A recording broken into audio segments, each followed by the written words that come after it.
अस्सलामुअलैकुम दोस्तों, कैसे हैं आप सब। उम्मीद करता हूँ खैरियत से ही होंगे। आपको आपके अपने चैनल रिवाइव यू में खुशामदीद कहता हूँ। ख़वातीन और हज़रात, बाल इंसान की खूबसूरती में मरकज़ी किरदार अदा करते हैं।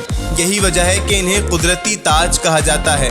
जब तक ये ताज सेहतमंद और खूबसूरत होगा तो आपको किसी और ताज की हाजत नहीं। बालों की मजबूती हर दौर में एक मसला रहा है। कभी बढ़ती उम्र के असरात तो कभी कोई और अवामिल बालों को कमज़ोर कर देते हैं और रफ्ता रफ्ता बाल झड़ना शुरू हो जाते हैं, जो कि परेशानी का बाइस है। अगर आपके भी बाल झड़ते हैं और आप इस बात को लेकर कई रोज से परेशान हैं, तो अब और परेशान होने की ज़रूरत नहीं है, क्योंकि हम ले आए हैं एक ऐसा घरेलू टोटका जिसके इस्तेमाल से बाल गिरना तो बंद हो ही जाएंगे, बल्कि सारी उम्र कभी भी नहीं झड़ेंगे। दोस्तों, नुस्खा निहायत आसान और मुजर्रब है। इसके साथ साथ बालों को मजबूत बनाने के लिए आपने सबसे पहले ले लेनी है 2 अदद प्याज छोटे साइज की, और इसके साथ साथ 1 लीटर सिरका। प्याज को छील कर टुकड़ों में काट लें। अब किसी भी बर्तन में सिरका डालकर इसमें प्याज के टुकड़े शामिल कर दें और इसे 1 हफ्ते तक साए में पड़ा रहने दें।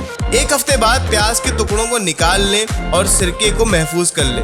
इस सिरके को 10 दिन रोजाना रात को सोने से पहले सर की जिल्द पर लगाकर मसाज करें और सो जाएं, और सुबह उठकर सर धो लें। 10 दिन के बाद इस अमल को हफ्ते में 1 बार दोहराएं। आपके बाल देखते ही देखते घने, मजबूत, स्याह और चमकदार होना शुरू हो जाएंगे, और बालों का गिरना तो फिर आप भूल ही जाएं। उम्मीद है आपको हमारी ये मुफीद और मालूमाती वीडियो ज़रूर पसंद आई होगी। अब इस कदर मुफीद वीडियो आपके साथ शेयर की है तो आपका भी फ़र्ज़ बनता है कि आप हमें अपनी दुआओं में ज़रूर याद रखें, और जैसे भी नताइज हासिल हों हमें कमेंट बॉक्स में ज़रूर बताएं। अगर आप हमारे चैनल पर बिल्कुल नए हैं तो आपसे गुजारिश की जाती है कि आप अभी हमारे चैनल को सब्सक्राइब कर दें और साथ ही मौजूद घंटी के निशान को भी दबा दें, ताकि हमारी हर नई आने वाली मुफीद और मालूमाती वीडियो आप तक बर वक्त बआसानी पहुँच सके।